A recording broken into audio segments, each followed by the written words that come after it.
الحمد لله وكفى وسلام على عباده الذين اصطفى أما بعد أعوذ بالله من الشيطان الرجيم بسم الله الرحمن الرحيم قل هو الله أحد الله الصمد لم يلد ولم يولد ولم يكن له كفوا أحد وقال الله تبارك وتعالى إن الله على كل شيء قدير وقال الله تبارك وتعالى الله لا إله إلا هو الحي القيوم لا تأخذه سنة ولا نوم وقال الله تبارك وتعالى إن الله بكل شيء عليم صدق الله العظيم اللهم صل على سيدنا محمد وعلى آل سیدنا محمد وبارک وسلم۔ بنیادی عقائد کورس کا آج چوتھا سبق ہے۔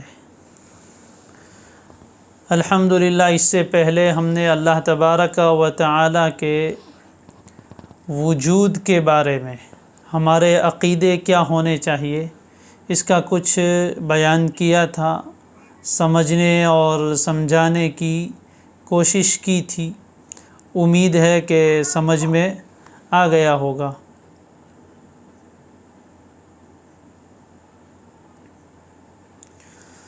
اب اسی سلسلے کو آگے بڑھانا ہے۔ گزشتہ سبق میں سب سے اخیر میں ہم نے یہ عقیدہ پڑھا تھا کہ اللہ تبارک و تعالی کا وجود ہے۔ اب اس کی ذات کی حقیقت اور باریکی کوئی نہیں جان سکتا۔ اس کو اس کی صفتوں سے، اس کی نشانیوں سے پہچانا جا سکتا ہے۔ وجود ہے، لیکن وجود کیسا؟ تو بتایا تھا کہ اللہ تبارک و تعالی کا وجود جسم سے پاک ہے۔ وہ ہماری طرح جسم والا ہو ایسا نہیں ہے۔ اس کا وجود کیسا ہے؟ جیسا اس کی شایان شان ہے۔ کیسا؟ اس کی کیفیت یہ کوئی انسان اور کوئی مخلوق نہیں سمجھ سکتی۔ اللہ تبارک و تعالی وراء الورا ہے، یعنی اس کے وجود کی کیفیت کہ وہ کیسا ہے، اس کو ہم نہ اپنے خیال میں لا سکتے ہیں، نہ تصور میں لا سکتے ہیں۔ عقل حیران ہو جائے گی، لیکن یہ عقل میں اس کی طاقت ہے ہی نہیں کہ اللہ تبارک و تعالی کے وجود کو وہ اپنے ادراک میں لے آئے، اس کو سمجھ لے۔ اس کی طاقت اللہ نے نہیں دی ہے۔ تو اس سلسلے میں ہم نے یہ عقیدہ ذکر کیا تھا کہ اللہ تبارک و تعالی جسم سے پاک ہے، اس کا جسم نہیں ہے، اور جب جسم نہیں ہے تو جسم کے جو اعضاء ہے وہ بھی نہیں ہے۔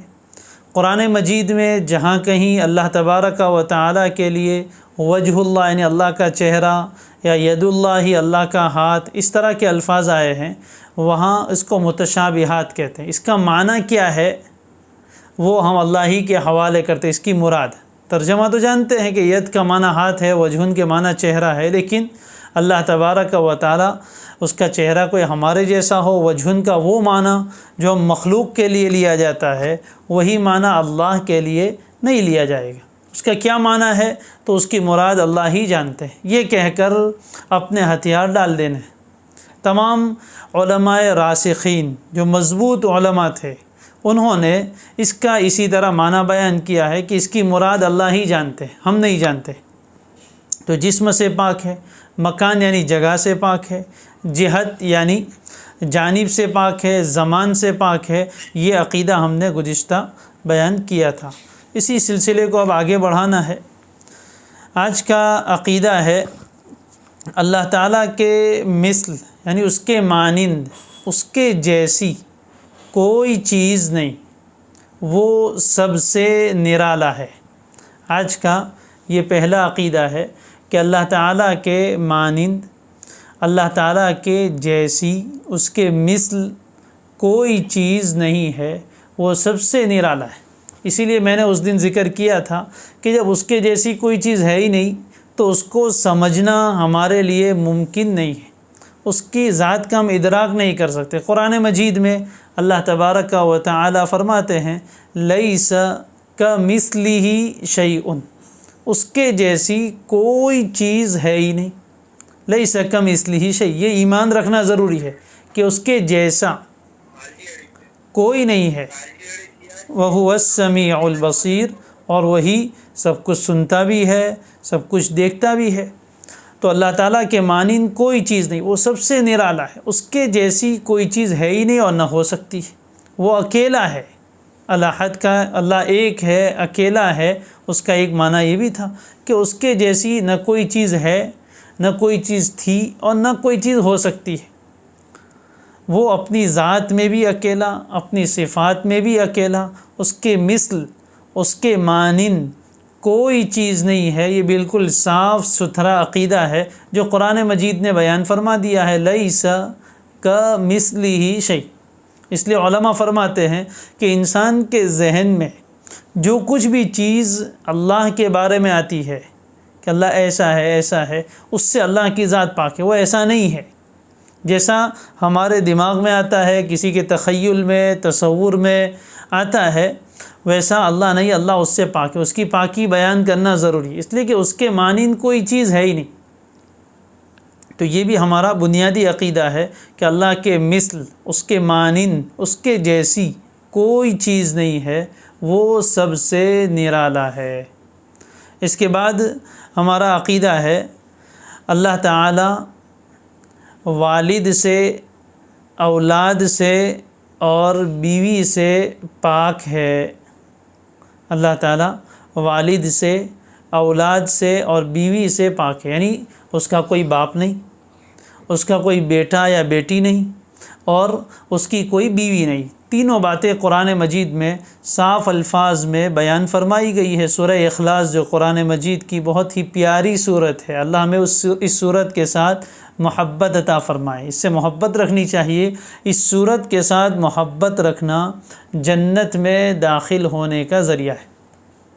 قل هو اللہ احد اللہ الصمد لم یلد ولم یولد ولم یکن لہ کفوا احد۔ اس صورت میں اللہ تعالیٰ نے خود اپنا تعارف کروایا، اپنی پہچان کروائی۔ وہ کیسا ہے؟ لم یلد ولم یولد۔ لم یولد کا معنی وہ کسی کی اولاد نہیں، یعنی کسی نے اس کو نہیں جنا، وہ کسی سے پیدا نہیں ہوا، ولادت سے پاک ہے۔ میں نے بتایا تھا ابتدا سے پاک ہے۔ تو فرمایا لم یولد، وہ کسی سے پیدا نہیں ہوا ہے، یعنی اس کا کوئی باپ نہیں۔ ظاہر ہے، اس دن بھی ذکر کیا تھا کہ اگر وہ کسی سے پیدا ہو تو جس سے پیدا ہو وہ تو اس سے زیادہ کمال والا ہوا، تو وہ اس سے بڑا معبود ہونا چاہیے، حالانکہ معبود صرف ایک ہے اور وہ اللہ ہے۔ تو یہ عقیدہ رکھنا ہے کہ وہ کسی کی اولاد نہیں۔ نمبر 2، اس کی کوئی اولاد نہیں۔ لم یلد، اس کی کوئی اولاد نہیں۔ اس کو پہلے بیان کیا اس لیے کہ دنیا میں ایسا عقیدہ رکھنے والے لوگ بہت زیادہ ہیں۔ عیسائی اللہ کے بارے میں یہ عقیدہ رکھتے ہیں کہ نعوذ باللہ حضرت عیسیٰ علیہ السلام اللہ کے بیٹے ہیں، نعوذ باللہ، ان کو اللہ کا بیٹا کہتے ہیں۔ حالانکہ قرآن مجید میں جگہ جگہ اللہ تعالیٰ نے اس کی تردید فرمائی، سبحانہ ان یکون لہ ولد، اس کی ذات اس سے بہت پاک ہے کہ اس کی کوئی اولاد ہو۔ تو عیسائی لوگ اللہ تعالیٰ کے لیے اولاد مانتے، حضرت عیسیٰ کو اللہ کا بیٹا مانتے ہیں، نعوذ باللہ۔ یہودیوں کی ایک جماعت ہے جو حضرت عزیر علیہ السلام کو اللہ کا بیٹا مانتی ہے۔ وقالت الیہود عزیر ابن اللہ، قرآن نے بیان کیا یہودی لوگ، یعنی ان کی ایک جماعت یہ کہتی ہے کہ عزیر اللہ کے بیٹے ہیں۔ تو ان کے بارے میں ان کا یہ عقیدہ بھی غلط۔ مشرکین مکہ فرشتوں کے بارے میں یہ عقیدہ رکھتے تھے کہ فرشتے اللہ کی بیٹیاں ہیں، نعوذ باللہ، سب کی تردید ہوئی، اللہ کا کوئی بیٹا نہیں، نہ کوئی بیٹی ہے، اولاد سے پاک، نہ ایک ہے نہ ایک سے زیادہ ہے، کوئی اولاد اس کی نہیں ہے۔ متخذ اللہ من ولد، اللہ نے کوئی اولاد نہیں رکھی۔ اور یہ عقیدہ بڑا گھناؤنا ہے، بڑا خطرناک ہے۔ قرآن مجید نے بعض جگہوں پر اس کو اس انداز میں بیان فرمایا ہے، وَقَالُوا اتَّخَذَ الرَّحْمَنُ وَلَدًا۔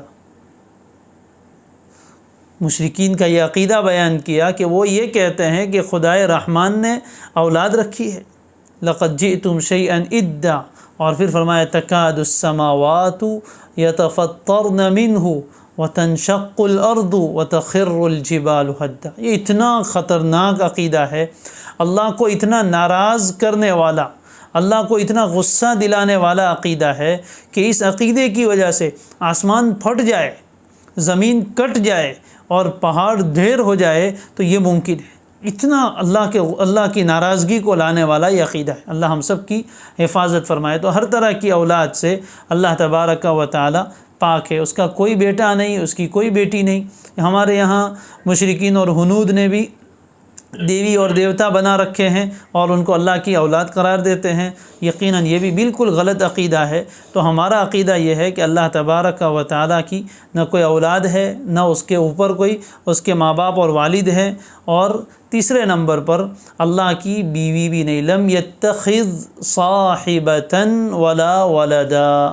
قرآن میں اللہ نے فرمایا اللہ نے نہ بیوی رکھی ہے نہ اولاد رکھی ہے۔ عیسائیوں کا عقیدہ حضرت مریم علیہ السلام کے بارے میں یہ ہے کہ نعوذ باللہ وہ اللہ کی بیوی ہے اور اللہ کے بیٹے حضرت عیسیٰ ہے۔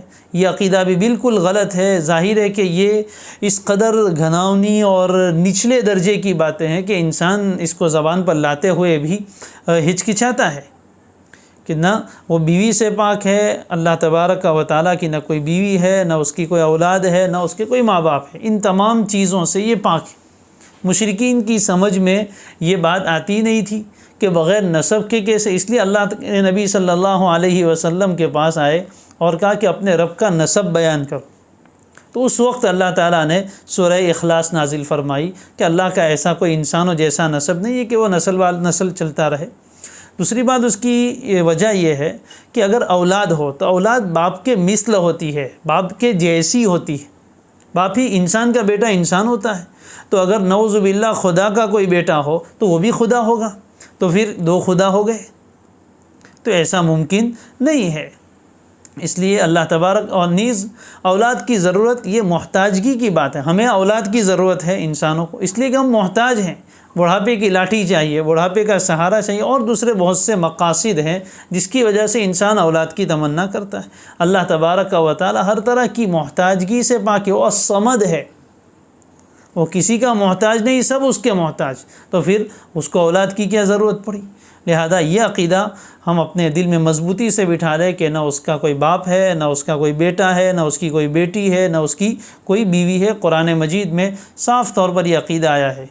اس کے بعد کا عقیدہ یہ ہے کہ اللہ تعالیٰ کا کوئی مقابل، اس کا کوئی ہمسر، اس کا کوئی ہم پلہ، اس کی برابری کا، اس کی ٹکر کا کوئی نہیں ہے۔ وَلَمْ يَكُنْ لَهُ كُفُوًا أَحَدٌ، اور اس کی برابری کا، اس کا ہمسر کہتے ہیں برابری کا، اس کی یعنی اس کے جیسا، اس کے مقابلے میں کوئی آ سکے، کہ اللہ تبارک و تعالیٰ ایسی قدرت والا ہے تو اس کے مقابلے میں کوئی اس کے جیسی قدرت والا آ جائے، ایسا ممکن نہیں۔ تو نہ اس کا کوئی مقابل ہے، نہ اس کا کوئی ہمسر ہے، اس کی برابری کا ہے، کوئی نہیں، وہ اکیلا ہے، اس کے مقابلے میں کوئی آ ہی نہیں سکتا، اس کے برابری کا، اس کے جیسی قدرت والا، اس کے جیسی ذات والا کوئی نہیں ہے۔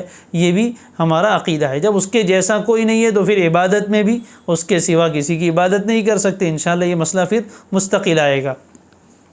اس کے بعد ہمارا عقیدہ یہ ہے کہ اللہ تعالیٰ کا وجود تو ہم نے مانا، اللہ تبارک و تعالیٰ کا وجود تو ہم نے مان لیا۔ وجود کیسا ہے، یعنی کیسا، وہ صرف کوئی خالی کھلی وجود نہیں ہے۔ اس لیے ہمارا عقیدہ یہ ہے کہ اللہ تبارک و تعالی تمام صفات کمال کے مالک ہیں۔ اللہ تعالی تمام صفات کمال کے مالک ہیں اور تمام صفات نقصان اور تمام عیوب سے پاک ہے۔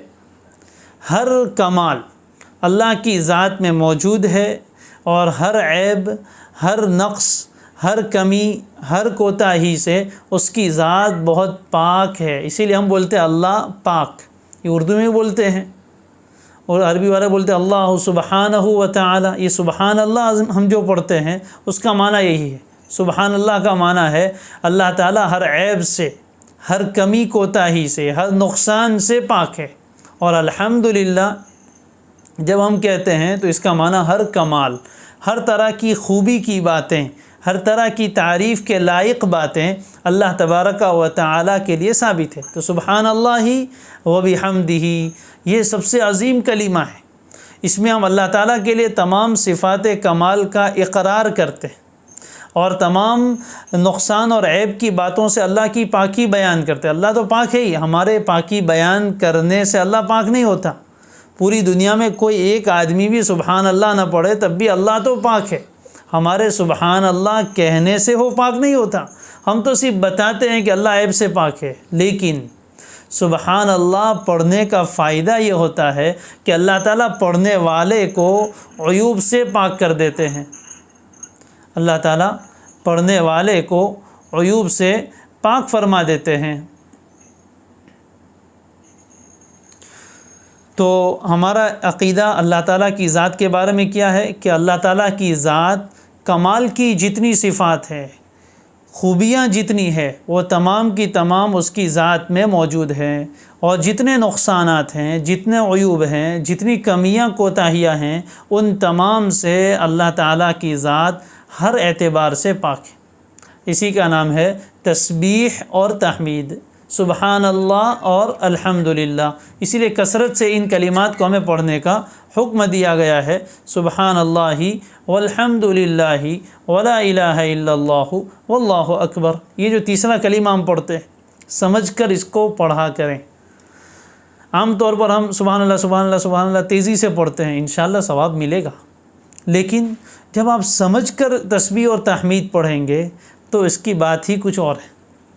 جب ہم کہتے ہیں سبحان اللہ، سبق تو ہمارا عقائد کا ہے، لیکن چونکہ روزانہ ہم پڑھتے ہیں، نماز میں تسبیح پڑھتے ہیں، نماز کے بعد پڑھتے ہیں، تو اس کا معنی ہمیں ضرور سمجھنا چاہیے۔ حدیث شریف میں اس کی فضیلت اتنی بڑی آئی ہے، سبحان اللہ والحمدللہ سبحان اللہ والحمدللہ تملأان المیزان۔ بعض روایتوں میں سبحان اللہ نصف المیزان، سبحان اللہ کہنے سے ترازو کا آدھا حصہ نیکیوں سے بھر جاتا ہے، اور الحمدللہ کہنے سے باقی آدھا حصہ نیکیوں سے بھر جاتا ہے۔ یعنی انسان سچے دل سے کہے سبحان اللہ والحمدللہ، پوری ترازو جو اعمال کی ترازو ہے وہ نیکیوں سے بھر جائے۔ آدمی سوچتا ہے کہ اتنا سا کلمہ پڑھا سبحان اللہ والحمدللہ اور ثواب اتنا زیادہ۔ تو کائنات میں ایک نظر ڈالیے آپ، اس پوری کائنات میں جتنی چیزیں وہ سب اللہ کی بنائی ہوئی ہے۔ کچھ چیزیں آپ کو اچھی نظر آئے گی، کچھ چیزیں آپ کو بری نظر آئے گی۔ جتنی بری چیزیں آپ کو نظر آ رہی ہے، حقیقت میں بری ہے کہ نہیں وہ ایک الگ مسئلہ ہے، انشاءاللہ کبھی موقع آیا تو بتاؤں گا، لیکن جتنی بری چیزیں آپ کو نظر آ رہی ہے ان کو آپ اپنے تصور میں لا کر کہیے سبحان اللہ۔ ان چیزوں میں جتنی برائی ہے اس سے اللہ کی ذات پاک ہے، اور جتنی اچھی چیزیں آپ کو نظر آ رہی ہے اس کے بارے میں آپ کہیے الحمدللہ۔ اس میں جو کمال ہے، اس میں جو خوبی ہے وہ سب اللہ تعالیٰ کی طرف سے لائی ہوئی ہے۔ تو آپ نے کائنات کی تمام چیزوں کو ان دو کلموں میں گھیر لیا، تو اللہ تبارک و تعالیٰ آسمان و زمین کے درمیان کی جگہ کو نیکیوں سے بھر دیتے ہیں۔ ایک روایت میں یہ بھی آیا ہے۔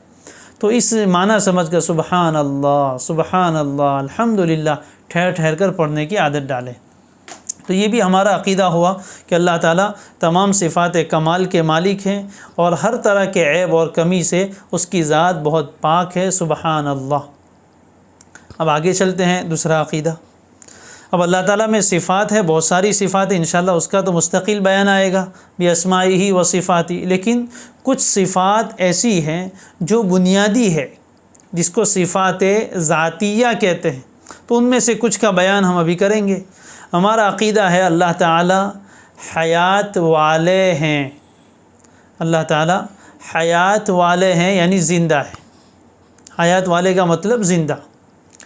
اللہ لا الہ الا ہو الحی، آیت الکرسی ہم پڑھتے ہیں، هو الحی لا الہ الا ہو، قرآن میں ہے هو الحی لا الہ الا ہو، وہی ہے الحی، یہ اللہ کا نام ہے، اسی سے انسانوں کا نام رکھتے ہیں عبد الحی، تو اللہ کا نام ہے الحی۔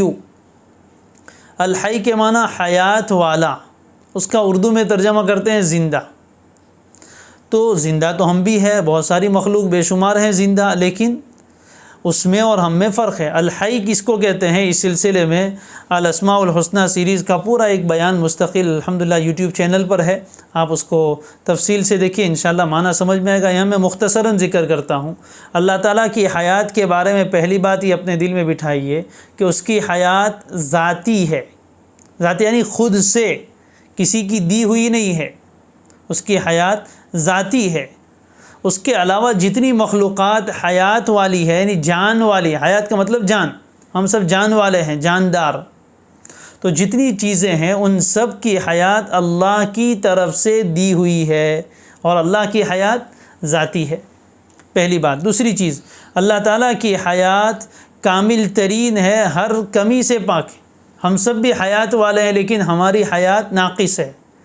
آدمی 8-10 گھنٹے کام کرتا ہے، تھک جاتا ہے، پھر اس کو نیند کا تقاضا ہوتا ہے، غفلت ہوتی ہے، اس کو نیند آتی ہے، اونگ آتی ہے، پھر وہ آگے جا کے مر بھی جاتا ہے۔ لیکن اللہ تعالیٰ کی حیات ہر طرح کی کمی سے پاک ہے، کامل ترین حیات۔ وہ کیسی، وہ اس کی شان شان، ہم اس کو سوچ بھی نہیں سکتے۔ اسی کو فرمایا لا تأخذہ سینۃ ولا نوم، آیت الکرسی میں ہے کہ اللہ کو نہ تو اونگ آتی، اونگ کس کو کہتے ہیں، جو نیند سے پہلے جھونکے کی کیفیت ہوتی ہے، سر بھاری ہو جاتا ہے، آنکھیں بند ہونے لگتی ہے، اس کو کہتے ہیں سینۃ، اونگ۔ اور اس کے بعد پھر آدمی جب گہری نیند میں سو جاتا ہے تو اس کو عربی میں کہتے ہیں نوم۔ تو نہ اس کو اونگ آتی ہے نہ اس کو نیند آتی ہے۔ جب اونگ اور نیند نہیں آتی تو موت تو بہت دور کی چیز ہوئی۔ تو اس کی حیات کامل ترین ہے۔ نمبر 3، اس کی حیات دائمی ہے، یعنی کبھی ختم نہ ہونے والی، کل آیا تو ہمیشہ سے ہمیشہ تک رہے گا۔ اس کے علاوہ جتنی جاندار چیزیں ہیں وہ ایک نہ ایک دن مر جائے گی، تو ان کی حیات ختم ہونے والی ہے۔ اللہ تعالیٰ کی حیات دائمی ہے۔ 3 چیزیں۔ اور الحی کا ایک معنی یہ بھی ہے کہ وہ سب چیزوں کو حیات دینے والا ہے، محیی، حیات دینے والا، یہ بھی اللہ کا ایک نام ہے، سب چیزوں کو حیات دینے والا۔ اب ذرا سوچئے کہ جس نے کائنات کی ان بے شمار مخلوقات کو حیات دی ہے، جان دی ہے، اس کی حیات کتنی کامل، آپ اس کا اندازہ لگائیے۔ ان عقائد کو پڑھنے کا ہمارا ایک بہت بڑا مقصد یہ بھی ہے کہ اللہ تعالیٰ کی عظمت دل میں آئے، اللہ کی محبت دل میں پیدا ہو۔ تو اللہ تعالیٰ کی ایک صفت، ہمارا عقیدہ کہ اللہ تعالیٰ حیات والے ہے، یعنی زندہ ہے، نہ وہ سوتے ہیں نہ اس کو اونگ آتی ہے، نیند اور اونگ سے وہ پاک ہے، موت سے پاک ہے، حیات والے ہیں۔ اور حیات کیسی، ذاتی، کامل ترین حیات، ہر نقص سے پاک، دائمی حیات، اور سب کو حیات دینے والے۔ اور اس کے مقابلے میں جتنی جان والی چیزیں ہیں ان سب کی حیات دوسروں کی دی، اللہ کی دی ہوئی، ان سب کی حیات کمزور ہے، ناقص ہے، ان سب کی حیات ختم ہونے والی ہے، اور وہ کسی کو حیات دے نہیں سکتے۔ صرف حیات دینے والی صفت اللہ کی ہے۔ میں درخواست کروں گا کہ الحی کا جو معنی اور پوری تفصیل سے سبق ہے یوٹیوب پر، اس کو ضرور آپ دیکھ لیں تو انشاءاللہ اور زیادہ اس سلسلے میں آپ کو معلومات حاصل ہو جائے گی۔ اس کے بعد عقیدہ ہے اللہ تبارک و تعالی سب چیزوں کو تھامنے والے ہیں، اللہ تعالی سب چیزوں کو تھامنے والے ہیں، یعنی سب چیزوں کو کنٹرول کرنے والے۔ القیوم یہ اللہ کا نام ہے، اس پر بھی پورا سبق ہے، آپ اس کو تفصیل سے وہاں دیکھ لیجئے۔ ابھی صرف عقیدہ بیان کرتا ہوں کہ اللہ تعالی سب چیزوں کو تھامنے والے، تھامنا مطلب سب چیزوں کو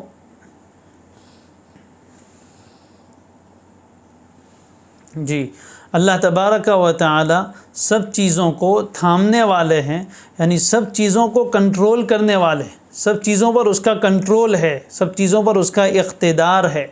آسمان کو بھی تھامنے والے، ان اللہ یمسک السماوات والارض ان تزولا، آسمان کو اسی نے تھاما ہوا ہے کہ اس کو نیچے نہیں آنے دیتا ہے، زمین کو اسی نے تھام لیا ہے کہ اس کو ہلنے نہیں دیتا ہے، اور آسمان و زمین کے درمیان جتنی مخلوقات ہیں سب پر اس کا کنٹرول ہے، سب کو تھامنے والا۔ تھامنے کا مطلب کیا ہے؟ سب کے برائیوں سے سب کو بچانے والا، منافع ان تک پہنچانے والا، ہر اعتبار سے انہیں تھامنے والا ہے۔ تمام عالم کی حفاظت سے وہ تھکتا نہیں ہے، پورا عالم کی حفاظت کرتا ہے، لیکن اس کو کوئی تھکان نہیں پہنچتی ہے۔ فَعَيْنَا بِالْخَلْقِ الْأَوَّلِ، پہلی مرتبہ پیدا کر کے کیا ہم تھک گئے؟ نہیں، اس کو تھکان نہیں ہوتی۔ اتنی بڑی کائنات کو اکیلا کنٹرول کرتا ہے، اس کی حفاظت کرتا ہے، لیکن ہر طرح کی تھکاوٹ سے، ہر طرح کے عیب سے وہ پاک ہے۔ تو یہ بھی ہمارا عقیدہ ہے۔ اس کے بعد ہمارا عقیدہ ہے اللہ تعالی ہر چیز پر قدرت والا ہے، اللہ تعالیٰ کو ہر چیز پر قدرت حاصل ہے۔ ان اللہ علی کل شیء قدیر، اللہ ہر چیز پر پوری قدرت رکھنے والا ہے، کوئی چیز اس کی قدرت سے باہر نہیں، کوئی چیز اس کے لیے ناممکن نہیں، امپاسبل کا وہاں کوئی لفظ ہی نہیں، ہر چیز اس کے لیے ممکن ہے، ہر چیز پر وہ قادر ہے۔ اس کے بعد اس کا اختیار ہے، اس کا ارادہ ہے، وہ جو چاہے گا کرے گا، جو نہیں چاہے گا نہیں کرے گا، لیکن سب کچھ کر سکتا ہے، کوئی چیز ایسی نہیں کہ جو اللہ کے لیے ناممکن ہو۔ اس کا بھی ایمان اور یقین ہمیں بٹھانا ہے، اللہ تعالیٰ ہر چیز پر قادر ہے۔ یہ عقیدہ جب مضبوط ہوتا ہے نا تو پھر انسان مایوس نہیں ہوتا۔ ہم کس اللہ پر ایمان لائے؟ جو اللہ علی کل شیء قدیر، ہر چیز پر قادر ہے۔ بڑی سے بڑی بیماری ہے، تمام ڈاکٹروں نے لا علاج بتا دیا ہے، پھر بھی ایک مومن مایوس نہیں ہوتا کہ ایسے انسان کو بھی اللہ چاہے تو صحت دے سکتا ہے۔ کوئی مادرزاد نابینا ہے، پیدائشی نابینا ہے، اللہ چاہے تو اس کو بینائی لوٹا سکتا ہے، کوئی اس کے لیے ناممکن نہیں۔ قرضہ آپ کا کتنا ہی بڑا ہے، لیکن اللہ اس قرضے کو ادا کروانے پر قادر ہے۔ آپ کوئی بہت بڑا کام کرنا چاہتے ہیں، لیکن آپ یوں سمجھتے کہ یہ تو ہو ہی نہیں سکتا، لیکن اللہ چاہے تو بہت آسانی سے ہو سکتا ہے۔ تو ان اللہ علی کل شیء قدیر، قرآن میں بار بار اللہ تعالیٰ فرماتے ہیں۔ وہ کیوں فرماتے ہیں؟ کہ دل میں عقیدہ اترے اور اس عقیدے کو مضبوطی سے پکڑیں اور اس کا استحضار و دھیان رکھیں۔ زندگی میں قدم قدم پر انسان کو یہ عقیدہ سہارا دیتا ہے۔ پھر جس انسان کو اس پر قدرت ہو وہ خودکشیاں نہیں کرتا، وہ سوسائڈ نہیں کرتا۔ آدمی کیوں خودکشی کرتا ہے، آپگھات کیوں کرتا ہے؟ وہ یہ سمجھتا ہے کہ میرے حالات اب کبھی سدھر ہی نہیں سکتے، اس لیے وہ خودکشی کرتا ہے۔ لیکن جس انسان کو اس پر ایمان ہے کہ اللہ ہر چیز پر قدرت والا ہے، وہ کہے گا میرے ان حالات کو بھی وہ بہتر کر سکتا ہے۔ حالات کتنے ہی بگڑے ہوئے کیوں نہ ہو، لیکن ہمارا ایمان تو اس اللہ کے اوپر ہے جو اللہ ہر چیز پر قدرت رکھتا ہے، وہ سارے نظام کو بدل سکتا ہے۔ جغرافیہ زمین کا اس کے ہاتھ میں ہے، سورج و چاند پر اس کی حکومت ہے، انسانوں کے دل اس کے قبضے میں ہے، وہ سب کچھ کر سکتا ہے۔ جس دل میں نفرت ہے اس دل میں محبت بر سکتا ہے، جس دل میں کفر ہے اس دل میں ایمان بر سکتا ہے، جس کے ہاں کمزوری ہے وہ کمزور کو قوت والا بنا سکتا ہے، ذلیل کو عزت والا بنا سکتا ہے، طاقتور کو کمزور کر سکتا ہے، ہر چیز پر قدرت ہے۔ حقیقت میرے عزیزو دوستو یہ ہے، میری ماؤں بہنوں یہ ہے کہ جس انسان کو اس پر ایمان مضبوط ہوتا ہے وہ زمین پر چلتا ہی الگ شان سے، وہ کسی سے ڈرتا نہیں، وہ اللہ کی قدرت پر یقین رکھتا ہے کہ اللہ سب کچھ کر سکتا ہے۔ اس لیے ان اللہ علی کل شیء قدیر، اس عقیدے کو ہم جانتے ہیں اور مانتے بھی ہیں، لیکن صرف زبانی طور پر نہ ہو بلکہ دل و دماغ میں یہ عقیدہ رچ بس جائے۔ عقائد چیز ہی ایسی ہے، میں نے پہلے ہی ذکر کیا تھا کہ یہ مضبوطی سے جمانے کی چیز ہے، تو اس کا بار بار تکرار ہونا چاہیے، بار بار اس کو اپنی زبان پر لائے، اپنے دل و دماغ میں بٹھائیں کہ اللہ تعالیٰ ہر چیز پر پوری قدرت رکھنے والے ہیں۔ اگر یہ یقین اور عقیدہ مضبوطی کے ساتھ دل میں بیٹھتا ہے تو زندگی کے بہت سارے مسائل انشاءاللہ حل ہو جائیں گے۔ بہرحال ابھی اور بھی عقائد تھے لیکن انشاءاللہ اس کو کل لیں گے۔ ابھی آج اتنا کافی ہے۔ اللہ تعالیٰ کے وجود کے بارے میں یہ جو عقائد کا بیان چل رہا ہے، اس کو ہم اپنے پاس نوٹ بھی رکھیں، یہ امیج بھی بھیجی جاتی ہے، اس کو بھی اپنے سامنے محفوظ رکھیں اور بار بار اس کا تکرار کرتے آئے۔ روزانہ نئے سبق سے پہلے پیچھے والے سبق جو کل کیا ہوا تھا اس کا ایک اور چیز لے لی جائے، یعنی ایک مرتبہ اس کو دیکھ لیا جائے تاکہ وہ تازہ ہو جائے کل کا سبق۔ انشاءاللہ ارادہ کر رہے ہیں کہ اس کے وہ سوالات کی شکل میں بھی آپ کے سامنے رکھیں گے۔ ہمارے ایک عزیز جناب سعد صاحب کی ایک رائے آئی تھی، بہت اچھا مشورہ مجھے لگا کہ سوالات بھی دیے جائے۔ میرے بھی ذہن میں یہ بات آ رہی تھی، انشاءاللہ کوشش کریں گے کہ سبق میں جو باتیں آتی ہیں اس کو سوال جواب کی شکل میں آپ کے سامنے پیش کیا جائے۔ سوالات میں دوں گا، جواب آپ کو دینے ہوں گے۔ آپ کو دینے مطلب آپ کو تیار کرنے ہیں، تو اس سے بھی پورا سبق محفوظ ہو جاتا ہے۔ ایک آسان طریقہ ہے انشاءاللہ۔ درخواست یہ آ رہا ہے کہ بھی 10 منٹ اور لیے جائے، لیکن آج اتنا ہی بس کرتے ہیں اور ان چیزوں کو محفوظ کر لیں۔ اور درخواست ہے کہ وقت پر جوائن ہو جائے۔ شروع کا سبق چھوٹ جاتا ہے تو پھر آگے سبق سمجھنے میں شاید کچھ دشواری آئے، آدھا سمجھیں گے آدھا نہیں سمجھیں گے تو پھر دشواری ہو جائے گی، اس لیے آئندہ اس کا تھوڑا خیال رکھیں۔ جزاکم اللہ خیرہ۔ السلام علیکم ورحمۃ اللہ وبرکاتہ۔